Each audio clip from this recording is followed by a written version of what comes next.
All right. So this week, this is the assignment that is due this week. Assignment number 5. This is the final proposal, final research evaluation proposal. And you already completed the introduction literature review. You have the methodology section. Now what we are going to do is you are going to modify the literature review, introduction and literature review, and also methodology section by incorporating my feedback into the section. So if I ask you to make sure that citations are aligned with APA 7 format, please do so. Please go ahead, review the APA. There is an APA module. Under the modules, I created that module for you guys. So just review that. Make sure that it is aligned with APA 7th edition. Your citations, your references are aligned with APA 7th edition.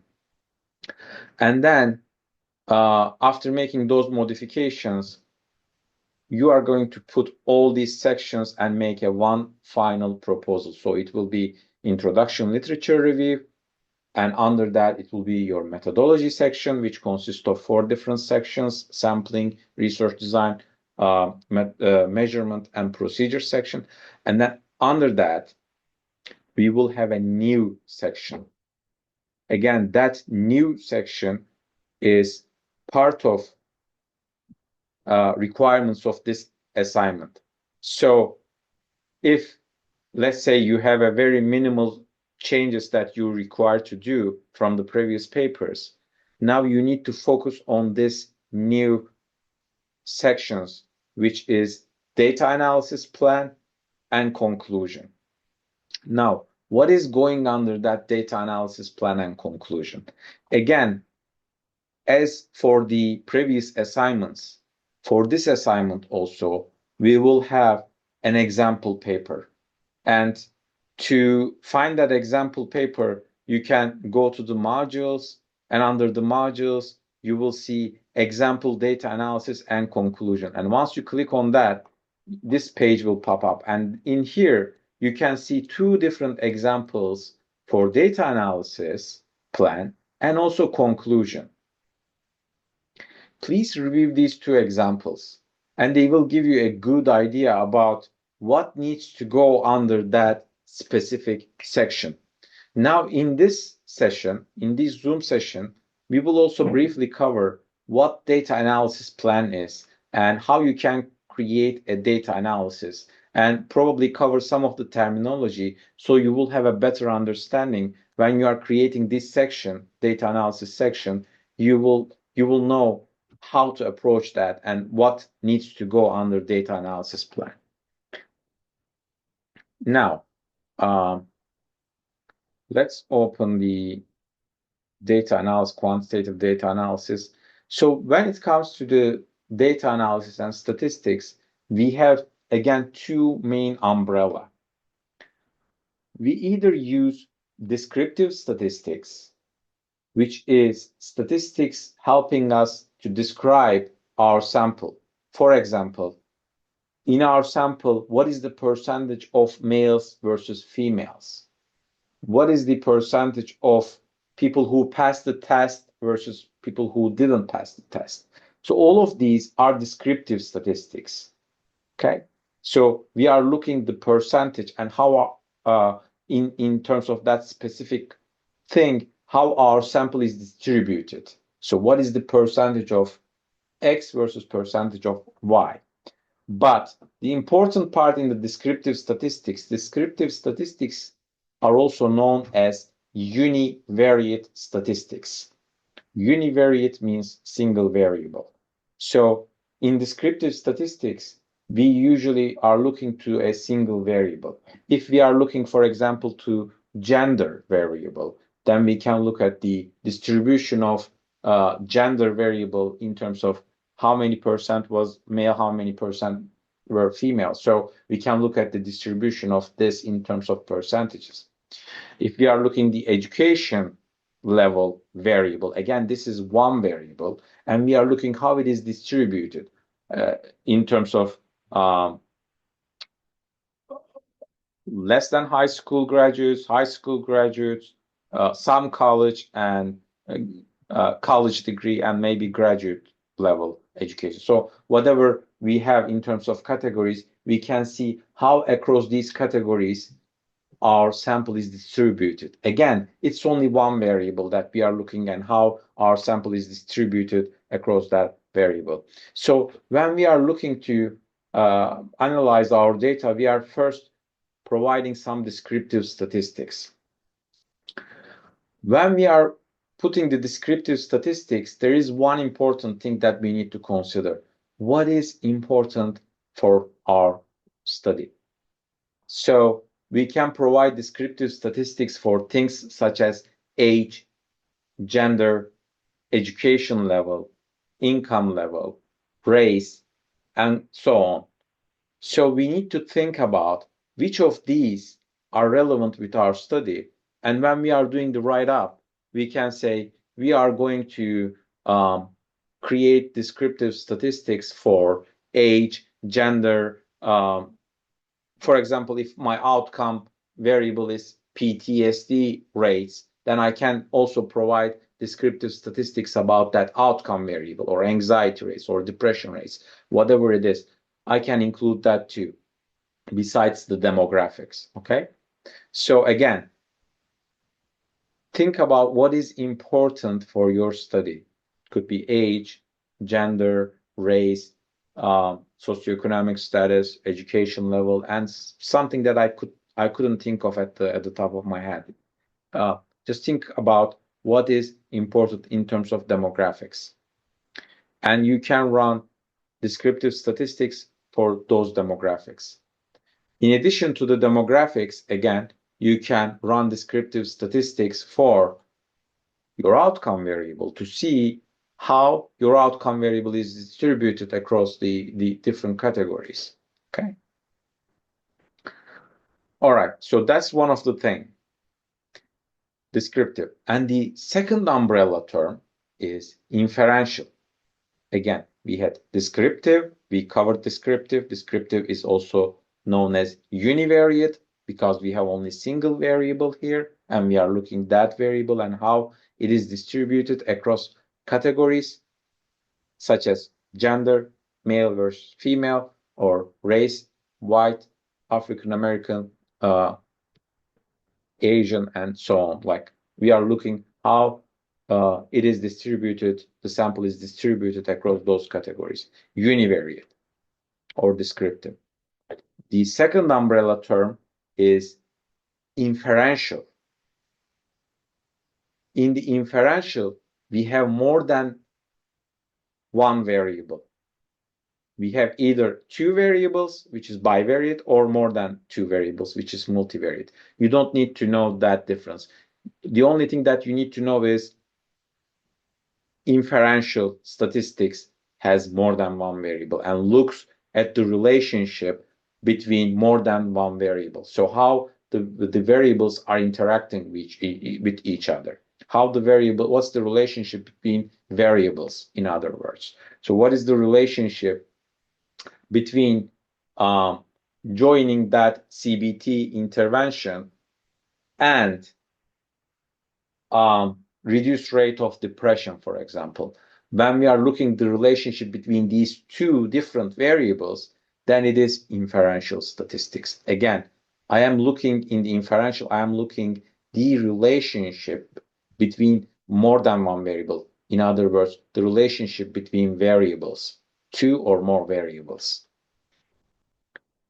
So that being said, we have different types of inferential statistics. So when it comes to inferential statistics, the important part is we need to identify our variables, our independent and dependent variable, and look at the level of measurement for these variables. What do I mean by that? So let me open the, oh, are you guys, by the way, I believe I forgot to share the screen. Let me share my screen so you guys can see that.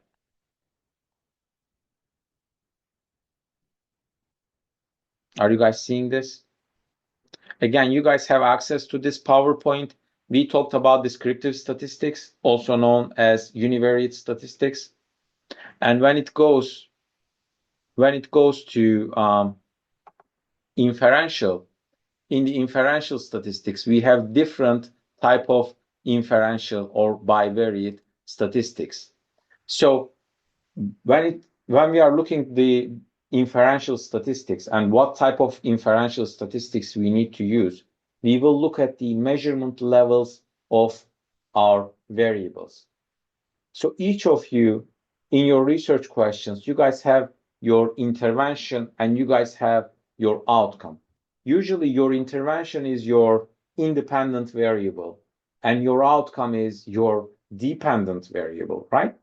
When you are looking to these two variables, you will see we are using a specific levels of measurement in independent variable and also in dependent variable. What do I mean by that? So your end result is important here. You are going to look your end result. For example, mostly your independent variable will be either being in the group or not being in the group. Either getting the intervention or not getting the intervention. So you will not have a continuous type of coding. You will have two categories. So it is categorical. You will have two categories: getting the intervention, not getting the intervention. Being in the intervention group or not being in the intervention group. Going over the intervention or not going over the intervention. If that's the case, or if you are looking the difference between pre-test and post-test, again, you are looking the first test and how it is different from the post-test, and if there is any relationship between these two variables. Okay, so you are going to look if it is categorical or continuous. Again, in the independent variable, majority of you guys will have being in the group versus not being in the group, having the intervention versus not having the intervention, that type of coding. And then the important part becomes the dependent variable. So if your dependent variable is continuously coded, for example, if you are looking to a score, like a depression score, is a continuous, it's not categorical. It's like going on, like people are ranging from 16 to 94, for example. I'm just making this up. It's continuously coded.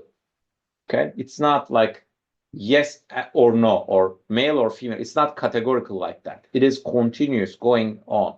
It's a score that's going on. If you have that continuously coded dependent variable, then you are gonna go with t-test. Again, the critical part here, looking how your dependent variable is coded. If it is continuously coded, you're gonna go with t-test. If it is categorically coded, let's say your end result is either having recidivism or not having recidivism. You only have two categories, okay? Then you are gonna go with chi-square, okay? You are gonna go with what we call chi-square for inferential statistics. Is that clear? So if your dependent variable is continuously coded, it's like a score, like academic success, for example, SAT score. I am looking to the SAT score. It could be like any score. It's like continuously coded. It's not categorical. Then you are going to use t-test. But if it is something categorical, like your end result has like two categories, it's either this or that, that's your outcome. Like recidivism, yes, no. Homeless, yes, no. If that's the case, that fits what you are doing. If your measure is yes, no, or some type of other categorical end, then you are going to use chi-square. In the chi-square, we usually have It's also called cross tabulation. We usually have two categories in here, two categories in here, and we are looking the sample, how it is distributed across these different categories. Again, when we are deciding to inferential statistics, we are looking to our outcome or dependent variable and see how it is measured, how it is being measured, how final score is coming, right? How we are having the final score at the end.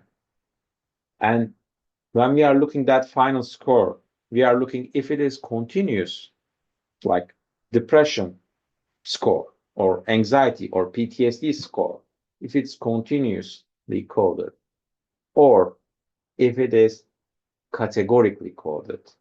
Those two will require different statistical tests. If your outcome variable has continuously coded and like at the end, you will have a continuous score like PTSD score, academic success score, like your measure somehow ends with a score, then you will use t-test. But if it is categorical, like yes, no, recidivism, yes, no, or something, homelessness, yes, no, if it's something like that, your outcome variable, if it's categorical, then you're going to go with chi-square or cross tabulation. So your inferential will be t-test, mostly will be either t-test or chi-square, depending on your dependent variable or your outcome. Now, again, I will do a brief summary. We will talk about the descriptive statistics briefly, and then we will talk about inferential statistics. In the inferential statistics, we are going to tell the reader which test we are planning to use. And how we can decide to that test is looking to our outcome or dependent variable. We can decide which test fits best to what we have. If it's continuous, then we will go with t-test. If it is categorical, then we will go with the chi-square, and we will tell the reader, hey, we are going to use this test in the inferential statistics. Now let's look at the example. This is an example that I've created for you guys, and I can upload this under the modules. As you see here, it will first tell you what statistical software being used for this. It could be SPSS, it could be Stata, anything, any software could be used to analyze the data. And then it will tell you it started to use descriptive, it start to with descriptive statistics. And for that descriptive statistics, we look at the distribution of the sample in terms of demographic variables. And then you are going to list which demographic variables are important for your study. And following that, it will tell you mean, median, and mode and standard deviation for PTSD scores. PTSD scores was the outcome variable for this specific study. So whatever your outcome variable, you can put that instead of PTSD scores. And then you are just going to clean the data. You don't have to put this part. It's optional. Following descriptive statistics, the study will employ inferential statistics. In other words, we'll look at the relationship between the variables. A bivariate analysis can tell us the group differences in terms of PTSD rates. So how these two groups that we have differing in terms of PTSD rates. Again, these groups could be experiment group and control group, or these groups could be pre-test and post-test. So whatever the difference that you are looking is up to you. Our dependent variable is continuously coded. In here, the dependent variable was continuously coded. You remember we talked about this. If it is continuously coded, you will most likely use t-test, right? You will use t-test. So we are looking to see if there is a significant difference between groups. Again, in here, when we are saying groups, it could be the difference between intervention or experimental group and control group, or it could be the difference between pre-test and post-test if you are doing only one group, okay? Again, we are going to look the difference between group and how their scores are differing in terms of PTSD scores, because that was our outcome. In this scenario, we will run independent samples t-test. We will run t-test. Just saying that we will run t-test would be enough for the purpose of this assignment. All right. So that's pretty much it that you need to provide. You will just need to tell me that you're going to run descriptive statistics on these demographics. This is your outcome variable, and you are going to run the inferential statistic. In specific, you are going to run t-test, or you're going to run chi-square, depending on how your dependent or outcome variable is coded. And that's it. Okay, just look at this. Look at the examples. Now, hopefully you will feel better after this, after going over this in this specific. But if there are any part that you are having hard time to understand, please let me know. Okay, I will do my best to clarify it or look at it together with you and provide you feedback. Just let me know. Just don't get overwhelmed or anxious. Look at your outcome variable. That will lead you the way. That will help you to come up with a strategy. Look at your outcome variable and how it is coded in your measure. Okay. Now, this was data analysis section. In the conclusion, there are important parts. Okay. When it comes to conclusion, you're expected to provide some information here. What are the study's limitations? Okay.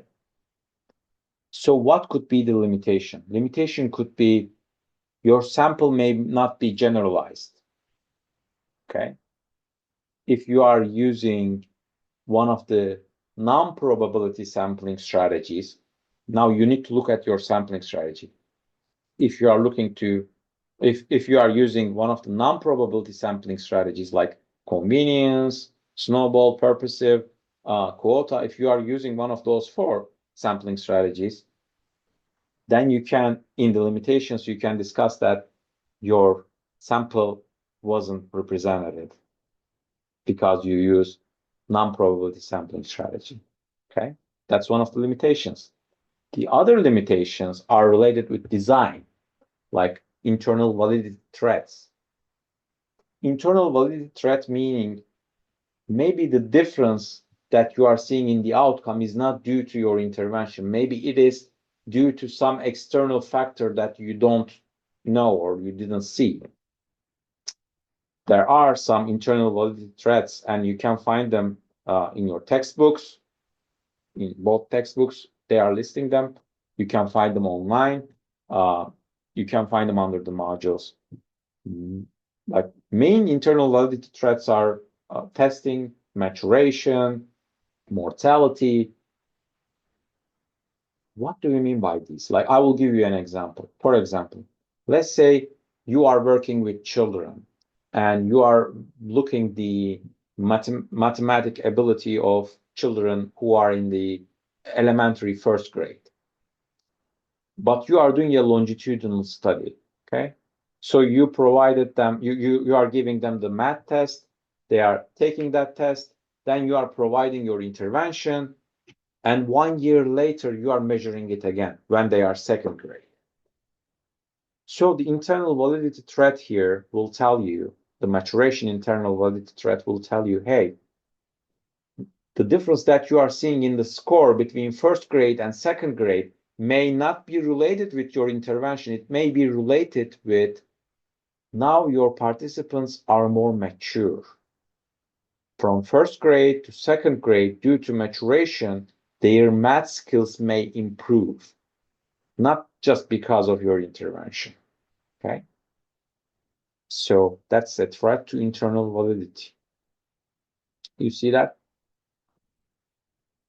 Or sometimes it is due to attrition or mortality, like in your intervention, let's say, is somehow heavy, and people who are joining to your intervention maybe there are a lot of dropouts, a lot of people that are having same characteristics are just dropping from your intervention group, which leaves your intervention group vulnerable and may impact the results of your intervention, right?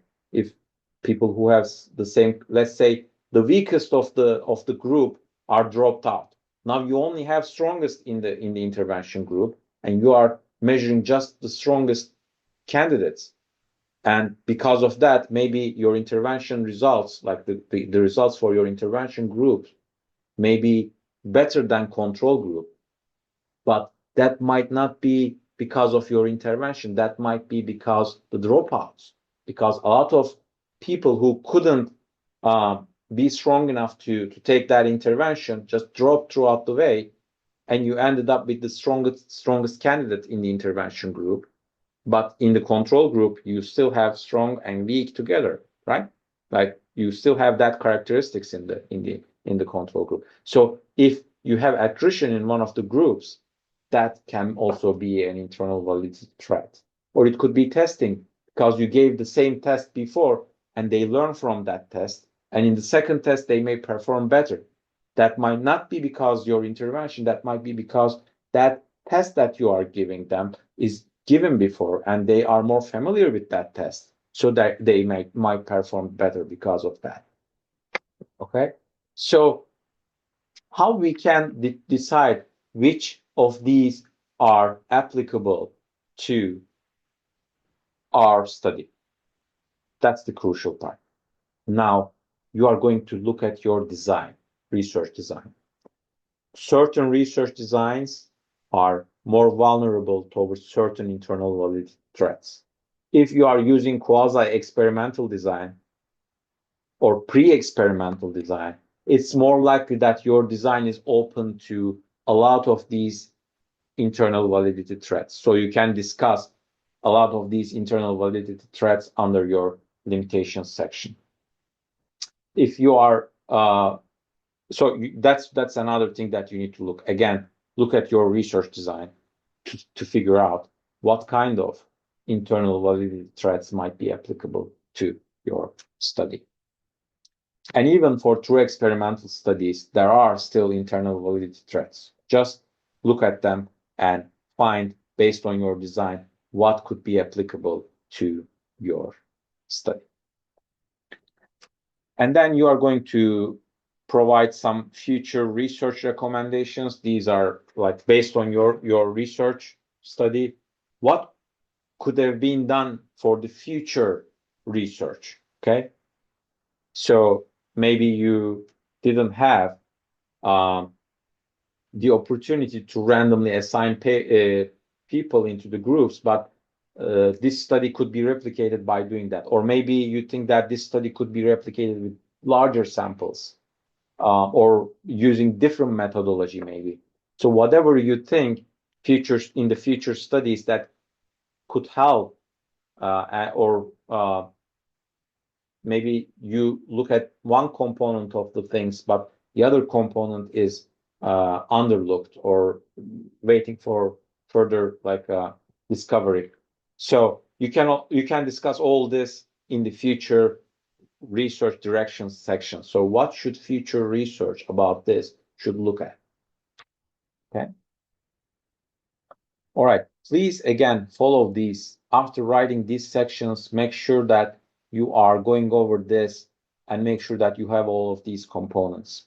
Again, one of the important parts for this final paper is making the modifications and changes that I recommended in the previous papers. So I provided the feedback to you, to your papers, to your introduction literature review paper, to your methodology paper. Go back to those papers, make sure that you are addressing the comments and feedback, if any, okay?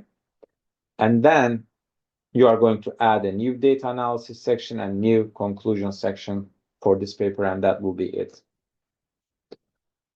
Do we have any questions about the final proposal paper? Any concerns? I know this is these are just too intensive. This proposal should be 15-week journey, but we are trying to cover it in an intensive class in 7 weeks. And I appreciate all these efforts that you guys are putting to by providing your time, coming here, listening, and trying to improve. That's really great. And for people whose schedule doesn't fit, I hope they are watching this. And if you guys are watching this and want to ask a question, you have two options.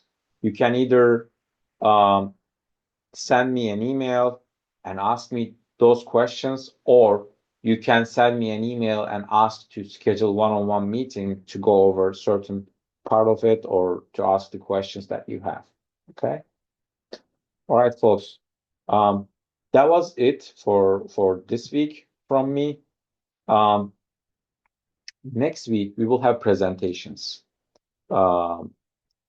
So we may not have this Zoom sessions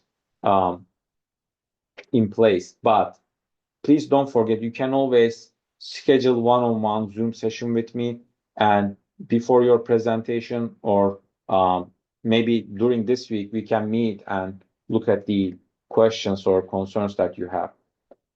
In the presentations, once you have this final paper done, it's only putting the needed component of this paper into the presentation, into the PowerPoint format.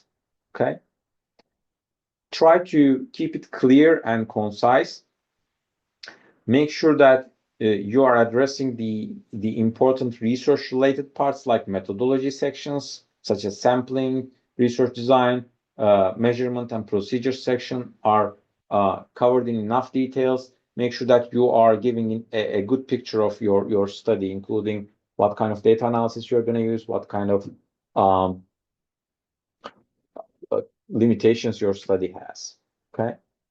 So, and the abstract will be a very brief of your study. So once you have this final paper, from that paper, you will just create that summary and your abstract will be ready and you will just create the presentation. I know it sounds like 3 different assignments, but you already have the majority of the foundation of this 3 assignments. You already have introduction literature review paper. You already have methodology paper. Now it's just making these new additions as a data analysis section and also conclusion section, and then create a brief from that whole to create your abstract and create a PowerPoint from that whole to create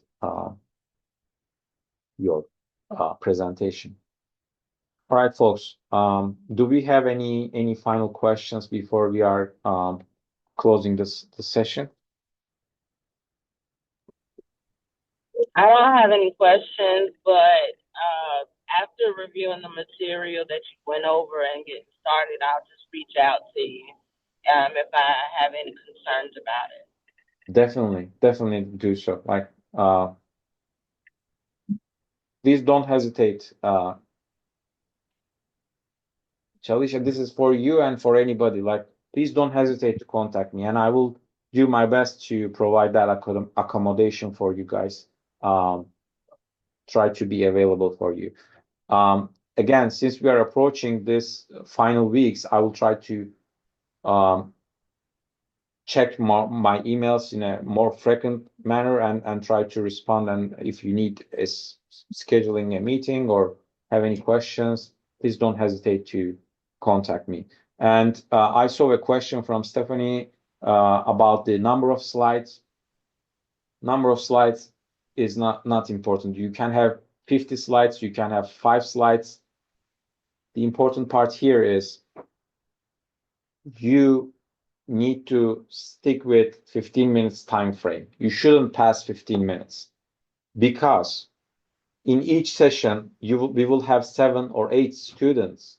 That means if everybody goes 5 minutes beyond, that means 40 minutes of everybody's time. Okay, so to be respectful, again, as I mentioned at the beginning of this session, time is one of the most valuable things that human has, right? Any human, any of us, not just students, right? Everybody, time is really valuable. So to respect others' time, we need to be cognizant about that and make sure that our presentation is capped at 15 minutes and make sure that we are covering the needed components in 15 minutes. So you need to come up with a strategy. Do not talk a lot about introduction and literature review and program, and then when you come to the methodology or the research part, you have 5 minutes left. That's not ideal. Plan accordingly. If you can have like 1 slide, 2 slide per section, and you spend the similar amount of time in each slide, that should be ideal. Okay. Again, you can end the presentation in less than 15 minutes. As long as you covered all the needed components, you are not going to lose any points. But if you go over 15 minutes, you may lose points. Your presentation will be graded based on how you presented the information, the correctness of the information, and also the Q&A session, how you interacted. Did you ask any relevant questions to your peers in the same session? That will be another component of where your how your assignment will be graded. All right. Any other questions or concerns? I do have one extra question, Dr. Salt. The methodology section that we completed last week, are you going to have grades out for it around the end of this week for us to make revisions? Yes. So I am aware that this paper will be really important for you. So I will try to work day and night to deliver these papers to you as soon as possible. I will try to make sacrifice even from my family time to be able to send you these papers with the feedback on time, because I know that you will need some time to digest that feedback and incorporate that into your relevant sections. But my recommendation is between now and until you receive my feedback, do not just spend that time by doing nothing and waiting for my feedback. Try to work on the new sections, data analysis and conclusion section of your paper, okay? And try to have it done by the time when you're receiving my feedback. And then you can make the needed modifications on the previous sections, and based on that feedback, if you need to also revise the conclusion or data analysis, you can also make those modifications. The only thing that will left after that will be the modifications. So you will make your job easier if you start working on it right now. Okay. Okay, thank you. Any other questions, folks?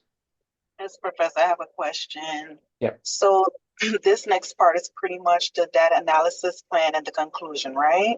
Yes, that's correct. Okay. So the appendix, that's only if we created our own measure, or is that needed as well? An appendix. Appendix, you guys are going to put your logic model to the appendix. Okay, so we would use that, the appendix part, to include the logic model. Yes, and Okay. if you created your own measure, yeah, you can attach that as an appendix too. Okay. And I heard you say an abstract. Sorry, I couldn't hear that last thing. I heard you say an abstract. I just heard the abstract. You have a question about the abstract? Do we include an abstract? No, the abstract Okay. will be later. You will not include the abstract to this paper. The abstract will be after you have that final proposal, right before your presentation time. So if you are presenting on Monday, 8 p.m., if you send that abstract Monday during the day to your peers, that will be enough. Okay, so you will have time to write that abstract until your presentation date.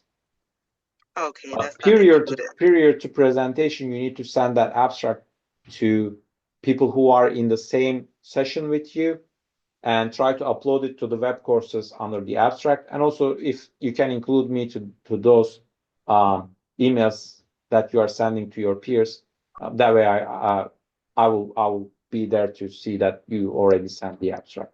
Okay. Okay, and last thing, when you were showing us that page with the data analysis, is that an example you would want us to use as reference? So there are already 2 examples under the modules. As you see here, these are already under the module, okay? So Okay. again, these are talking about the similar things under the data analysis plan. I will also upload the one that I just show you, the briefer one, just about the data analysis. I will also upload that one for your reference. So whichever fits best to you. Okay, just go over these and based on your research question, based on your study, which of these you think will be a better fit. Just use that as a framework, as a template, and then structure yours based on that. That would be helpful. But as long as you are covering the needed components under the data analysis, you should be fine. Okay? You don't need to just use the exact same structure. But that's just to guide you. That's just to keep you within that framework so you don't just go and talk about something totally irrelevant or dive into the different sections, etc. Okay? Any other questions? Again, I will upload. You can find that last example also under the modules after this meeting. All right, folks, that was it from me. Please let me know if you have any questions or concerns about the course, about the assignments, upcoming assignments. Just let me know. And have a great rest of your week. Take care.